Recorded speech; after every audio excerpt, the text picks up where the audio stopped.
The following story has been brought to you by StoriesToInspire.org. There's a man, Rabbi Friedenson, who has never gone through many of the concentration camps. He's the editor of Das Yiddische Wort, the Yiddish magazine that Agudas Yisrael publishes. And he told this story. He was in a concentration camp. He was 20 years old. He was in a place called Sterachovitz. I had never heard of it before. And it was a place that was terrible. Children were killed. Obviously, men and women were killed. It was a terrible, terrible place. And every day they worried for their lives. Most of the guys that were there were 20, just like he was. There happened to be one German officer. His name was Bruno. This fellow Bruno was much kinder than all the other German officers. And when the other Nazis weren't looking, he would do the Yidden favors. He had an neshama somehow.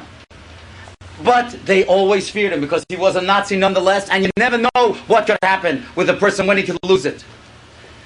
So every once in a while when they needed a favor, they would ask him. It happened over a period of time. A 40-year-old man, a Gerach Chassid, his name is Akiva Goldstaff. He was a wine merchant in Krakow. He was sent to this concentration camp. And him and Yosef Friedenson became very close friends. And after a few weeks, it was getting near Pesach. So Akiva says to Yosef Friedenson, he says, why don't we go in and ask Bruno if he'll let us have some flour so that we can bake matzah? He says, are you crazy? How far do you think the guy's going to go? He does us a favor here and there. He's going to give us flour. He says, listen, I'm older than you. Come, let's come. We'll ask him. And they come together and they ask this fellow Bruno. And Bruno can't believe it. That's all that's on your mind? Flour and matzahs here in the concentration camp? And Akiva says, yeah, that's on our mind. He says, okay, if it means that much to you, I'll try to get it for you. And he got them flour. And Mrs. Friedenson's wife, Gidel, she baked the matzah. He said that the oven was 2,000 degrees. Could you imagine? She put the flour in a second, it became a matzah. So now it came the morning of Pesach. The morning of Pesach, and the Yidden in the barracks, they're eating the matzah, and Bruno walks in. When he walks in to the door, the way it used to be was that they had little buckets or little pails where they would give a dish, They would give a dish of a roll or a piece of bread to all the people in the barracks. And everybody would come and take their pan of bread. And he walks in and he sees that all the breads are right at the door. Nobody took them. And they're all sitting and eating matzah. And he went crazy. He got so angry.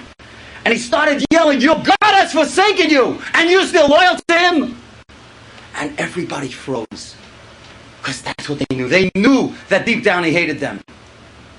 And they were so terrified what he would do.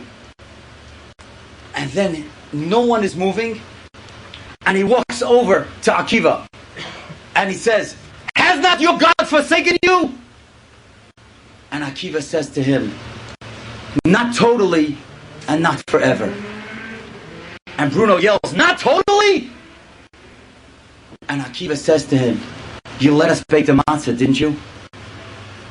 You know what you learned from this unbelievable story? You learn that which Yirmiyahu Hanavi told us in Eicha. In Eicha Gimel, Pasuk Lamed Aleph and Lamed Beis. Ki lo yiznach la'olam Adonai.